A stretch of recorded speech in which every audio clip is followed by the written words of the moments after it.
कहानी की शुरुआत में हमें एक हवाई जहाज दिखाया जाता है जिसमें दो दोस्त बैठे होते हैं, जिसमें एक का नाम ब्रेड और दूसरे का नाम टॉम होता है। असल में उन्होंने एक प्रोजेक्ट बनाया था जिसे खरीदने के लिए मॉस्को से लेटर आया था। वो दोनों मॉस्को में उस जगह पर पहुंच जाते हैं जहां से उनका प्रोजेक्ट खरीदने का बुलावा आया था। ये लोग जब वहां पहुंचते हैं तो इन्हें पता चलता है कि इनका प्रोजेक्ट पहले से ही टीवी पे दिखाया रहा था, मतलब इनका लियो नाम के आदमी ने इनका प्रोजेक्ट चुरा लिया था। ये दोनों इससे बहस करने लग जाते हैं और वहां से बाहर आ जाते हैं। फिर ये दोनों एक क्लब में जाते हैं जहां इनकी दो दोस्त मिल जाती है, जिनमें एक का नाम लिली था और दूसरी का नाम नोरा था। यहाँ पर लियो भी था जिसने टॉम और ब्रेड का प्रोजेक्ट चुराया था। ये चारों मिलकर कैमरे में फोटो लेने लगते हैं, तभी अचानक से लाइट चली जाती है। फिर सभी लोग क्लब से बाहर आ जाते हैं। जब सभी लोग बाहर आते हैं तो उन्हें आसमान में कुछ रोशनी दिखाई देती है जो काफी खूबसूरत लग रही थी। इस समय पूरे शहर की लाइट जा चुकी थी और सभी के फोन अपने आप बंद हो गए थे। फिर कुछ देर बाद आसमान में रोशनी की तरह दिखने वाली बहुत सारी चमकीली चीजें दिखाई देती है जो धीरे धीरे नीचे गिर रही थी। ये रोशनी सभी को बहुत ज्यादा खूबसूरत लग रही थी, लेकिन उनको क्या पता था कि ये खूबसूरत दिखने वाली चीज खतरनाक भी हो सकती है। तभी एक रोशनी उन सब लोगों के बीच में आकर उतरती है। फिर एक पुलिस वाला धीरे धीरे उस रोशनी के पास जाता है और डंडे से उसे छूने की कोशिश करता है, लेकिन जैसे ही पुलिस वाला उस चीज को छूता है तो वो रोशनी उसे मारकर गायब कर देती है। ये सब देखकर सभी लोग डर जाते हैं और वहां से भागने लगते हैं। एक पुलिस वाला रोशनी पर जैसे ही गोली चलाता है तो गोली रोशनी के पास जाकर जल जाती है। फिर वो रोशनी सभी लोगों को एक एक करके मारने लग जाती है। सभी लोग वापस क्लब के अंदर भागने लगते हैं। टॉम और एक आदमी जल्दी से भागकर दरवाजा बंद कर देते हैं, लेकिन तभी रोशनी ने आकर दरवाजा तोड़ दिया, जिससे टॉम और आदमी दोनों जाकर गिर पड़े और वो आदमी वहीं पर मर गया। इससे पहले कि रोशनी टॉम को पकड़ती तभी टॉम जल्दी से उठकर भागने लगता है। सभी लोग अंदर भागने लगते हैं। तभी रोशनी लियो की गर्लफ्रेंड का पीछा करने लगती है। इससे पहले कि वो अंदर आती लियो खुद की जान बचने के लिए भागकर कमरे का दरवाजा बंद कर देता है और रोशनी लड़की को पकड़कर मार देती है। रोशनी सब लोगों पर हमला करने वाली थी, लेकिन तभी एक आदमी तेल की बोतल फेंक देता है, जिससे रोशनी और लोगों के बीच आग लग जाती है। लेकिन रोशनी आग को पार करके उन पर हमला कर देती है और फिर से सभी लोग इधर उधर भागने लग जाते। फिर उसके बाद टॉम, ब्रेड, उनकी दोनों दोस्त और एक आदमी जल्दी से भागकर बेसमेंट की तरफ जाते हैं और एक रूम में जाकर छिप जाते हैं और कमरे का दरवाजा बंद कर लेते हैं। लेकिन तभी अचानक से कमरे के दरवाजे पर आवाज आने लगती है, जैसे कोई गेट खोलने की कोशिश कर रहा हो। तभी लिली डरते हुए गेट के पास जाती है और गेट खोलती है। तभी पता चलता है कि वो कोई और नहीं बल्कि लियो ही था। उनके साथ बेसमेंट में जो आदमी आया था वो चोट लगने के कारण मर गया था, इसलिए ये उसे टेप से बंद कर देते हैं ताकि बदबू न आए। ये सभी लोग बहुत ज्यादा घबराए हुए थे। टॉम लियो से बहस करने लगता है कि तुमने हमें प्रोजेक्ट का झांसा देकर बुलाया ना होता तो हम इस मुसीबत में नहीं फंसते। लेकिन तभी ब्रेड आकर टॉम को रोक लेता है। इन्हें इस कमरे में रहते 3 दिन हो गए थे। ये सभी लोग बहुत ज्यादा परेशान हो गए थे। इनके पास खाने का सामान भी खत्म हो गया था।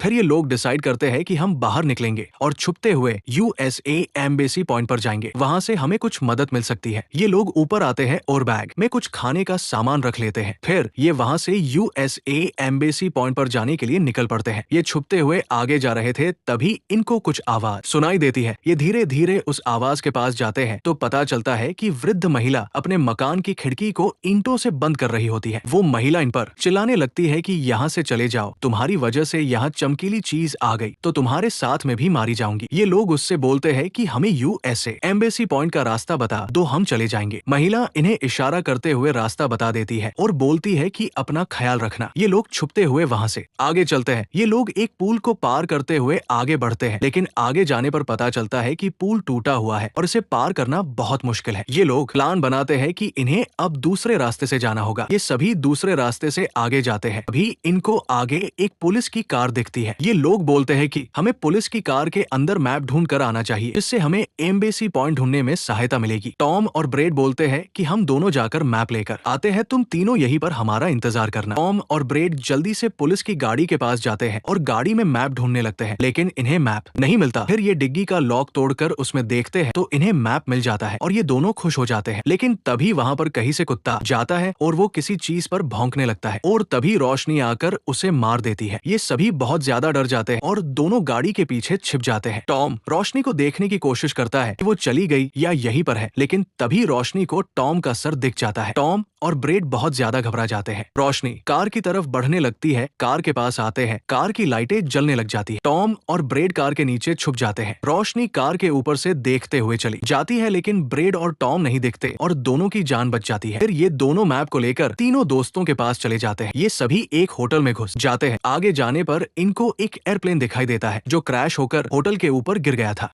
ये सभी उस चमकीली चीज से बचने के उपाय सोचते हैं। तभी टॉम को याद आता है कि वो चमकीली चीज जब कार के पास आई थी तब अपने आप कार की लाइटें ऑन हो गई थी। टॉम बोलता है कि इसका मतलब चमकीली चीज से लाइट उत्पन्न होती है जिससे उसके आसपास के इलेक्ट्रिक उपकरण काम करने लगते हैं। ये लोग सोचते हैं कि हमें रात में ही बाहर निकलना चाहिए जिससे चमकीली चीज के आने का पता लगाने में आसानी होगी। ये लोग यहीं पर रुककर रात होने का इंतजार करते हैं। टॉम अपने हाथ में एक बल्ब लेता है और बोलता है कि ये हमारी मदद करेगा। टॉम और लिली दूसरे कपड़े लेने के लिए ऊपर आ जाते हैं। लिली कपड़े चेंज कर रही थी तभी अचानक से बल्ब जलने लगता है, मतलब वो चमकीली चीज आसपास ही आ गई थी। लिली और टॉम भागकर छिप जाते हैं। टॉम छुपता इससे पहले वो चमकीली चीज वहां आ जाती। टॉम एक पुतले के पास खड़ा हो जाता है। टॉम के आगे से चमकीली निकल जाती है लेकिन वो टॉम को नहीं देख पाती है क्योंकि टॉम और रोशनी के बीच कांच था। अब टॉम समझ जाता है कि इस रोशनी को कांच के पीछे कुछ भी नहीं दिखाता है। फिर वो चमकीली चीज लिली की तरफ चली जाती है। लिली उससे डरकर कपड़ों के पीछे छुप जाती है लेकिन जैसे ही रोशनी लिली के पास आने वाली होती है तभी पीछे से टॉम आकर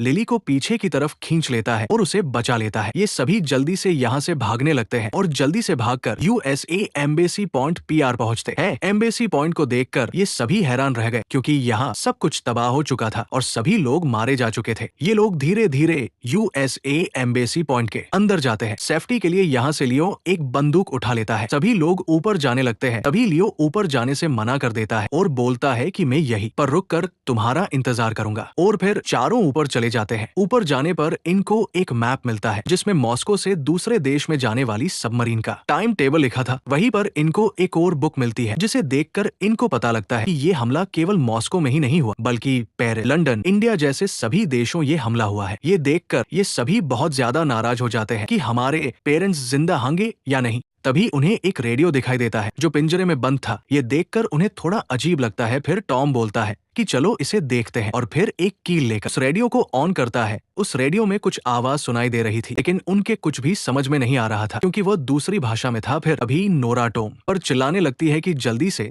इसे बंद करो, इसकी वजह से वो चमकीली चीज यहाँ पर आ सकती है। फिर टॉम उसे बंद कर देता है। फिर वे लोग ऊपर जाते हैं तो उन्हें एक दरवाजा मिलता है जिसे खोलते हैं तो पता चलता है कि वह चमकीली चीजें पृथ्वी के अंदर से कुछ निकालने की कोशिश कर रही है। लेकिन तभी उन्हें गोली चलने की आवाज सुनाई देती है। फिर वो दूरबीन लेकर देखते हैं तो उन्हें पता चलता है कि गोली चलाने वाला कोई और नहीं बल्कि लियो ही था। टॉम और ब्रेड लियो को बचाने के लिए जल्दी से नीचे भागते हैं। फिर लिली दूरबीन में देखती है तो उसे गाड़ी की लाइट है जलती हुई दिखाई देती है, मतलब वो चमकीली चीज उसके आसपास ही थी और लियो भी उसी की तरफ जा रहा था और उनके पीछे टॉम और ब्रेड भी लियो के पीछे जा रहे थे। टॉम और ब्रेड लियो को रोकने की कोशिश करते हैं लेकिन वो बोलता है कि उसे कुछ दिखाई दे रहा है। तभी उन तीनों के बीच वो चमकीली चीज आ जाती है। लियो उस पर गोली चलाता है लेकिन उस पर बिल्कुल भी गोली का असर नहीं हुआ और उसने लियो को मार दिया। टॉम और ब्रेड वहां से भागकर अंदर चले गए। ये चारों जब ऊपर बातें कर रहे थे तब इन्हें एक बिल्डिंग में लाइट जलती हुई दिखाई देती है और उसमें एक आदमी भी दिखाई देता है। इनको लगता है कि लियो शायद इसी लाइट को देखकर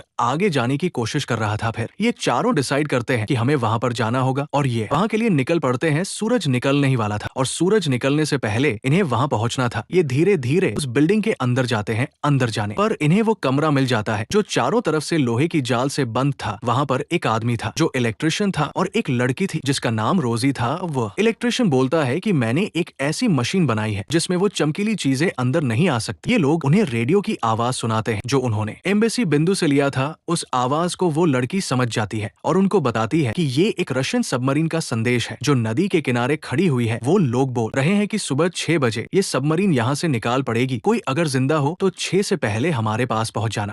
इलेक्ट्रिशियन टॉम और ब्रेड को एक मशीन दिखता है। बोलता है कि ये एक माइक्रोवेव गन है जो माइक्रोवेव तरंगे छोड़ती है। यदि इसे हम चमकीली चीज पर चलाते हैं तो उनकी ऊर्जा खत्म हो जाती है। फिर उनको करने में हमें आसानी होगी। ये तीनों लड़कियां नीचे कुछ खाने का सामान लेने आ जाती है। तभी चमकीली चीज को पता चल जाता है कि इस बिल्डिंग में आदमी है। रोजी नीचे की तरफ भागने लगती है लेकिन नोरा और लिली ऊपर इलेक्ट्रिशियन के कमरे की तरफ भागने लगती है। एक कमरे के अंदर जाकर गेट बंद करने की कोशिश करती है लेकिन लोग जाम हो जाता है जिससे दरवाजा बंद नहीं होता। लिली और नोरा वहां से भागकर कांच के पीछे छुप जाती है वो चमकीली चीज। कमरे के अंदर आ जाती है, तभी इलेक्ट्रिशियन उसके ऊपर माइक्रोवेव गन चला देता है, जिससे उस चमकीली चीज की पावर कम होने लगती है। लेकिन फिर वो गन जाम हो जाती है और वह चमकीली चीज इलेक्ट्रिशियन को मार देती है। फिर वो माइक्रोवेव गन टॉम उठा लेता है। टॉम लिली और नोरा को खिड़की खोलकर पीछे जाने को बोलता है। लिली खिड़की के पास पहुंच जाती है, लेकिन नोरा अभी भी कांच के पीछे ही थी। नोरा जैसे ही खिड़की के पास पहुंचने की कोशिश करती है, उससे पहले ही वो चमकीली चीज उसे मार देती है। टॉम लिली को खिड़की से बाहर खींच लेता है। तीनों इमरजेंसी सीढ़ियों से नीचे उतर आते हैं, जहां इनको रोजी भी मिल जाती है। ये लोग आगे जाने पर इनको 4 आदमी मिलते हैं। इनको बोलते हैं कि हमारे पीछे आ जाओ। ये उनके पीछे चले जाते हैं। तभी वहां पर चमकीली चीज आ जाती है। फिर उन चारों सोल्जर में से एक आदमी उस चमकीली चीज पर गोली चलाता है। फिर दूसरा सोल्जर उस पर आग छोड़ता है। इससे चमकीली चीज की पावर काम हो जाती है।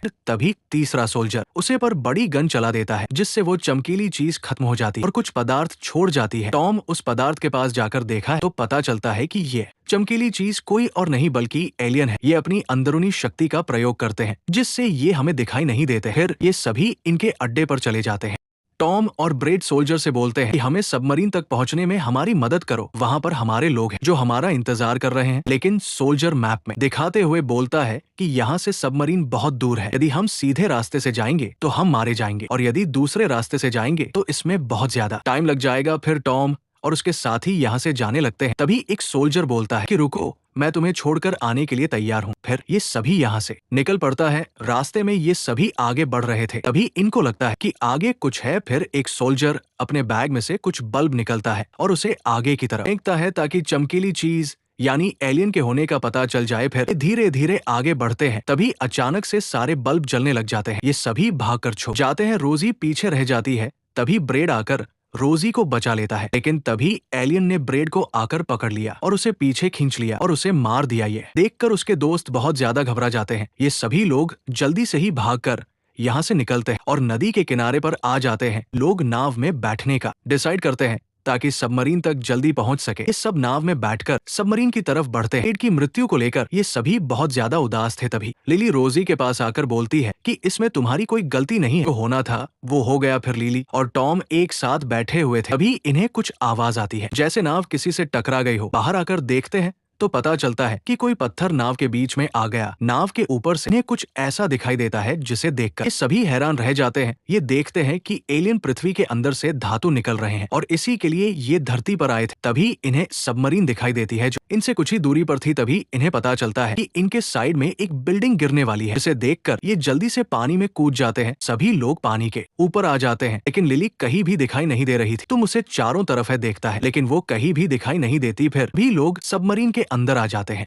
टॉम बोलता है कि लिली अभी भी जिंदा है और हमें उसे बचा कर लाना चाहिए। फिर उन्हें एक रोशनी दिखाई देती है। रोशनी फायर गन से हुई थी जो लिली ने चलाई थी। उन्हें पता चल जाता है ये रोशनी लिली नहीं की है और लिली भी वहीं पर है, लेकिन सबमरीन का सोल्जर वहां पर जाने से मना कर देता है और बोलता है कि हमें यहाँ से जल्दी जाना होगा, हम लेट हो रहे हैं। लेकिन टॉम बोलता है कि मैं लिली को लिए बगैर नहीं जाऊंगा। सबमरीन का सोल्जर टॉम की बात मान जाता है। फिर टॉम और उसके सोल्जर साथी लिली को लेने के लिए निकल पड़ते हैं। वे वहां पहुंच जाते हैं जहां से रोशनी हुई थी। वहां उन्हें एक फायर गन मिलती है जो लिली की थी। फिर ये समझ जाते हैं कि लिली यही कहीं आसपास है। ये अपने चारों तरफ मोबाइल फेंकने लगते हैं, क्योंकि एलियन के आने पर ये फोन अपने आप ऑन हो जाएंगे, जिससे एलियन के आने का पता लग जाएगा। ये धीरे धीरे आगे बढ़ रहे थे, तभी टॉम को पता चलता है कि उसकी गन काम नहीं कर रही है। तभी उसी टाइम टॉम के पीछे का मोबाइल बजने लगता है, मतलब एलियन आ गया था। सोल्जर एलियन पर गोली चलाता है, लेकिन एलियन पर कुछ भी असर नहीं होता है। एलियन टॉम पर हमला करने वाला था। इतनी देर में टॉम की गन काम करने लग जाती है और टॉम एलियन पर माइक्रोवेव गन चला देता है, जिससे एलियन की पावर काम हो जाती है। फिर पीछे से एक सोल्जर एलियन पर गोली चलाकर मार देता है आगे जाने पर। टॉम को एक पानी का टैंकर दिखाई देता है। टॉम जाकर पानी का नल खोल देता है, जिससे पानी निकलने लग जाता है। टॉम बोलता है कि यदि एलियन पानी के ऊपर हो और तब हम माइक्रोवेव गन चलाएं तो माइक्रोवेव गन की पावर दोगुना हो जाती है। टॉम इन सबको यहाँ छोड़कर लिली को लेने के लिए चला जाता है। टॉम लिली को आवाज देता है कि तुम कहाँ हो। फिर लिली बोलती है कि मैं 19 नंबर बस में हूँ। टॉम जल्दी से बस में जाता है, लेकिन तभी एलियन को इनके बारे में पता चल जाता है। एलियन बस के अंदर आ जाता है, जिससे बस को करंट मिलने लगता है लगता है और बस तेजी से दौड़ने लगती है। एलियन लिली को पकड़कर पीछे खींचने लगता है। तभी टॉम एलियन पर गन चलाकर लिली को छुड़ा लेता है। टॉम लिली को बस रोकने को कहता, लिली बस रोकने की कोशिश करती है, लेकिन बस के ब्रेक फेल हो गए थे। टॉम एलियन पर हमला करता है, लेकिन फिर 2-3 हमले के बाद टॉम को पता चलता है कि माइक्रोवेव गन की बैटरी खत्म हो चुकी है। एलियन टॉम पर हमला करने वाला था, लेकिन इतनी देर टॉम अपने बैग से मेरे हुए एलियन का टुकड़ा निकालता है और जोर से एलियन को मारता है, जिससे एलियन मरकर खत्म हो जाता है। एलियन के खत्म होते ही बस को करंट मिलना बंद हो जाता है, जिससे बस अपने आप ही रुक जाती है। फिर ये सभी एक साथ मिल जाते हैं और बहुत ज्यादा खुश होते हैं। ये सभी लोग जल्दी से सबमरीन के पास पहुंच जाते हैं। फिर ये लोग फैसला लेते हैं कि हमें सभी को मिलकर एक एक करके सभी एलियन को मारना होगा। ये लोग एक एक करके सभी एलियन को मार देते हैं और इसी के साथ ये कहानी समाप्त हो जाती है। अगर आपको हमारा वीडियो अच्छा लगा हो तो हमारे चैनल को सब्सक्राइब और वीडियो को लाइक जरूर करें।